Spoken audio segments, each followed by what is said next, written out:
Hello everyone, welcome to our channel once again. And मेरा नाम है प्रेरणा। आज का हमारा टॉपिक है dietary management in liver diseases.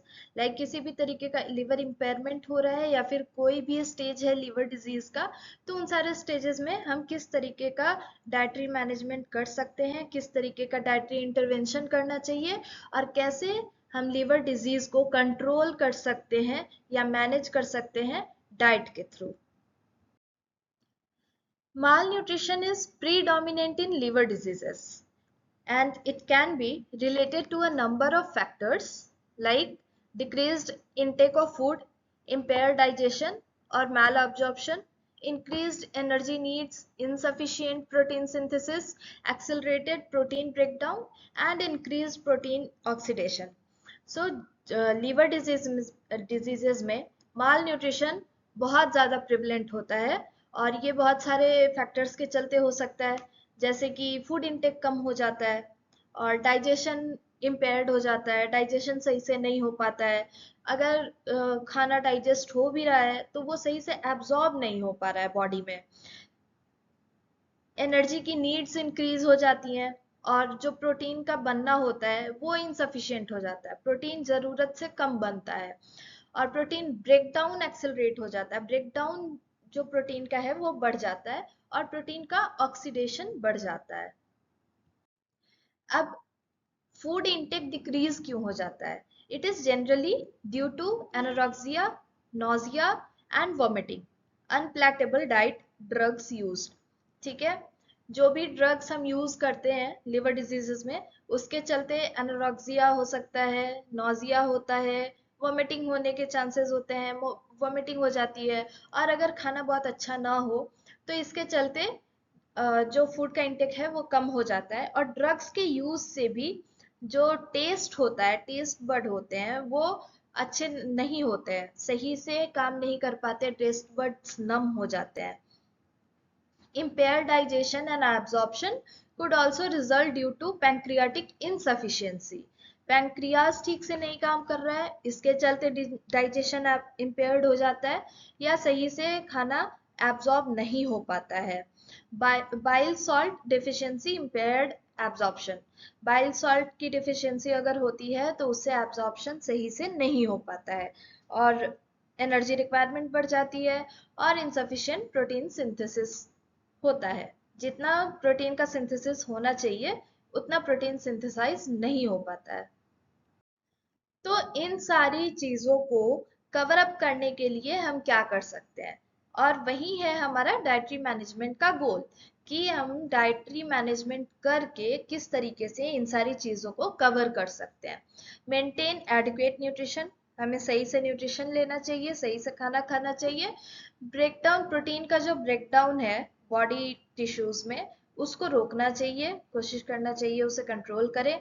Oedema या साइटिस जो फॉर्म हो रहा है उसे कंट्रोल करना चाहिए और इंसेफेलोपैथी के जो सिम्टम्स हैं उनको भी कंट्रोल करना चाहिए।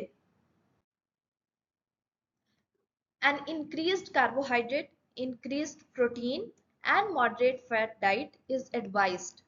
वायरल हेपेटाइटिस में विटामिन्स और मिनरल के सप्लीमेंट के साथ साथ जो हम खाना खा रहे हैं उसमें कार्बोहाइड्रेट, प्रोटीन का बढ़ा हुआ मात्रा होना चाहिए। इंक्रीज्ड कार्बोहाइड्रेट और इंक्रीज्ड प्रोटीन हमें देना चाहिए और फैट उस डाइट में मॉडरेट अमाउंट में होना चाहिए। ना कार्बोहाइड्रेट कितना दे सकते हैं? अगर हम इंक्रीज्ड कार्बोहाइड्रेट दे रहे हैं, कार्बोहाइड्रेट का अमाउंट हम बढ़ा रहे हैं अपने खाने में, तो कितना बढ़ा सकते हैं? कार्बोहाइड्रेट का जो CHO मीन्स कार्बोहाइड्रेट, इसका शॉर्ट फॉर्म है। सो कार्बोहाइड्रेट का जो लिबरल इंटेक है वो 300 ग्राम से 400 ग्राम के बीच में होना चाहिए। This is to prevent endogenous breakdown of protein, thus having a protein sparing effect।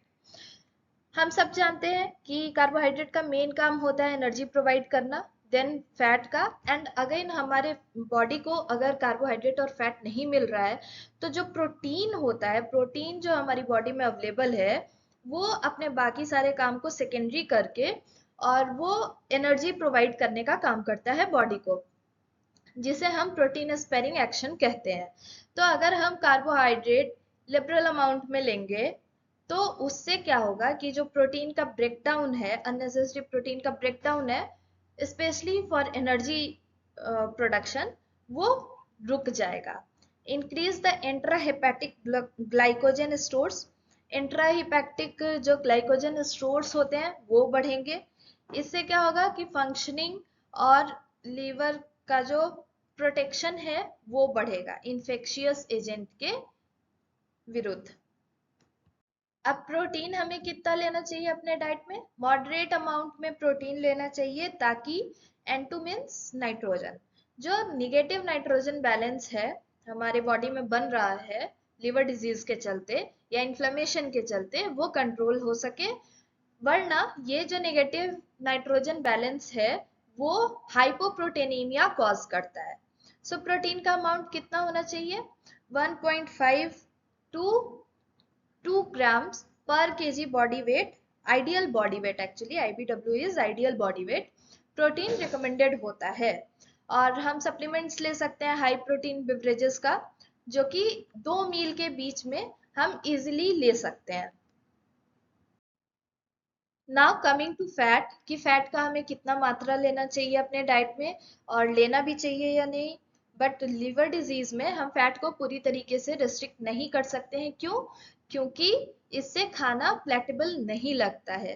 Fat होने के चलते जो खाना होता है उसका अपीयरेंस, उसका टेस्ट, उसका अरोमा, उसका फ्लेवर थोड़ा अपीलिंग लगता है, इसलिए हम फैट पूरी तरीके से रिस्ट्रिक्ट नहीं कर सकते हैं लिवर डिजीजेस में। 20% ऑफ टोटल कैलोरी जो भी हम अपने डाइट से ले रहे हैं वो फैट से आना चाहिए, एंड अराउंड 55 to 60% कार्बोहाइड्रेट से आना चाहिए। So MCTs are preferred as they are easily digestible and assimilable. Assimilable. So MCTs advise किया जाता है क्योंकि ये इजीली डाइजेस्ट हो जाता है और इजीली एसिमुलेट हो जाता है, एब्जॉर्ब हो जाता है। ना coming to minerals, sodium restriction is required only if there is fluid retention. अगर बॉडी में फ्लूइड रिटेंशन हो रही है उस टाइम पर हम सोडियम को रेस्ट्रिक्ट करते हैं ताकि अडीमा कॉज ना हो। Now, protein and uncomplicated hepatitis or liver or cirrhosis without encephalopathy, अगर लिवर सिरोसिस है तो उसमें हम प्रोटीन की मात्रा कितना देंगे? जो अनकॉम्प्लिकेटेड हेपेटाइटिस है या फिर लिवर सिरोसिस है जिसमें इंसेफेलोपैथी नहीं हुआ है, वहां पे प्रोटीन का रिक्वायरमेंट 1 ग्राम पर केजी बॉडी वेट होता है, ताकि हम नाइट्रोजन बैलेंस को अचीव कर सके। Protein intake is restricted to 0.1 gram per day if there are sign of impending coma. अगर कोमा का साइन होता है तो वहां पे हम प्रोटीन के इंटेक को 0.1 ग्राम पर डे रिस्ट्रिक्ट कर देते हैं। In situations of stress such as alcoholic hepatitis और sepsis, infection, gastrointestinal bleeding, severe ascites, at least 1.5 gram of protein per kg body weight per day should be provided. Stress के situation में, जैसे कि अगर किसी पर्सन को alcoholic hepatitis हुआ है, सेप्सिस है, इन्फेक्शन है, या फिर गैस्ट्रोइंटेस्टाइनल ब्लीडिंग हो रही है या सीवियर एसाइटिस है, तो वहां पर हम प्रोटीन 1.5 ग्राम पर KG body weight per day देते हैं हीलिंग के लिए। लीवर सिरोसिस में कार्बोहाइड्रेट की मात्रा कितनी होनी चाहिए? ये डिपेंड करता है लीवर के स्टेट पर, बट नॉर्मली ये एडवाइजेबल है कि कार्बोहाइड्रेट का कंटेंट 300 ग्राम से 400 ग्राम पर डे के बीच में होना चाहिए, ताकि इससे प्रोटीन अपने बाकी सारे काम पर फोकस कर सके और जो प्रोटीन स्पेयरिंग इफेक्ट है वो बना रहे और प्रोटीन का ब्रेकडाउन एनर्जी के लिए ना हो। ना फैट्स का क्या है? तो स्टीयोटोरिया और फैटी इन्फिल्टरेशन ऑफ लीवर में be seen in a cirrhosis patient. अगर कोई पेशेंट है जिसको लिवर सिरोसिस है तो उसमें स्टीयोटोरिया और फैटी इन्फिल्टरेशन देखा जाता है, पाया जाता है। मीन्स की जो स्टूल पास होता है उसमें फैट होता है।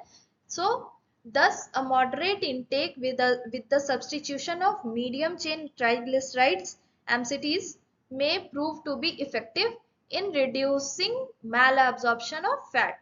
तो यहाँ पर हम स्टीयोटोरिया और फैटी इन्फिल्ट्रेशन के केस में हम कोशिश करते हैं कि जो हमारा फैट है उसको हम एमसीटी से सब्सटीट्यूट करें, एमसीटी से रिप्लेस करें, ताकि जो फैट का मैल एब्जॉर्प्शन हो रहा है वो रिड्यूस हो सके। क्योंकि स्टीयोटोरिया तभी कॉज होता है जब फैट अच्छे से एब्जॉर्ब नहीं हो पाता है और वो स्टूल में पास होने लगता है। इसी कंडीशन को हम स्टीयोटोरिया बोलते हैं। Now vitamins. Supplementation with vitamins is desired to replenish liver stores and repair tissue damage, especially if the patient has anorexia. Vitamins के supplements देने चाहिए liver disease में, स्पेशली अगर पेशेंट को एनोरेक्सिया है तो उस केस में टिश्यू डैमेज और इन सारी चीजों को विटामिन सप्लीमेंटेशन कवर अप करता है, और लीवर का जो स्टोर्स होता है विटामिन का उसको भी फुलफिल रखता है। नाउ डाइट इन हेपेटिक इंसेफेलोपैथी। प्रोटीन, लो प्रोटीन डाइट देना चाहिए, ज्यादा प्रोटीन नहीं होना चाहिए इंसेफेलोपैथी के केस में। The BCAA are desirable supplementations in liver disease. These amino acids are metabolized by the muscles independent of the liver to provide energy. Other amino acids are small nitrogenous compounds and help in obtaining a positive nitrogen balance. जो BCAA protein होता है वो advisable होता है liver disease में, क्योंकि ये जो एमिनो एसिड्स होते हैं वो इंडिपेंडेंट ऑफ लीवर मेटाबोलाइज होते हैं। मसल्स में ये एमिनो एसिड्स मेटाबोलाइज हो जाते हैं और एनर्जी प्रोवाइड करते हैं। सो नाइट्रोजनस कंपाउंड्स और पॉजिटिव नाइट्रोजन बैलेंस को बनाने के लिए BCAA प्रोटीन एडवाइसेबल है। फैट्स की क्या मात्रा होनी चाहिए हेपेटिक इंसेफेलोपैथी में? Fat required restriction and a diseased liver can not metabolise fats. Liver अगर डिजीज है तो फैट को मेटाबोलाइज नहीं कर पाएगा, इससे हम उसे एमसीटी के साथ सब्सटीट्यूट करते हैं, रिप्लेस करते हैं, जिसमें कि बाइल सॉल्ट की जरूरत नहीं होती है। Now sodium, depending on the patient state, patient के स्टेट पे डिपेंड करता है। अगर उसे अडीमा कॉज हो रहा है या साइटिस है तो हम सोडियम ज्यादा रिस्ट्रिक्ट करेंगे, और जनरली जो सोडियम रिस्ट्रिक्शन है वो 2 ग्राम पर डे होना चाहिए। मीन्स कि एक दिन में आप सिर्फ 2 ग्राम सोडियम ही इंटेक करो। ये था हेपेटिक इंसेफेलोपैथी का डाइट। एंड बेसिकली इसमें जो भी लीवर डिजीजेस हैं, लीवर के जितने भी स्टेज हैं उसमें डाइट क्या होता है। होपफुली आपको ये लेसन समझ में आया होगा। अगर आपको कोई क्वेरी है या सजेशन है तो आप प्लीज हमें राइट बैक करें। हम we are happy to answer you and improve ourselves. And thank you so much for watching this video. If you find it helpful, please like, share and subscribe our channel. Thank you.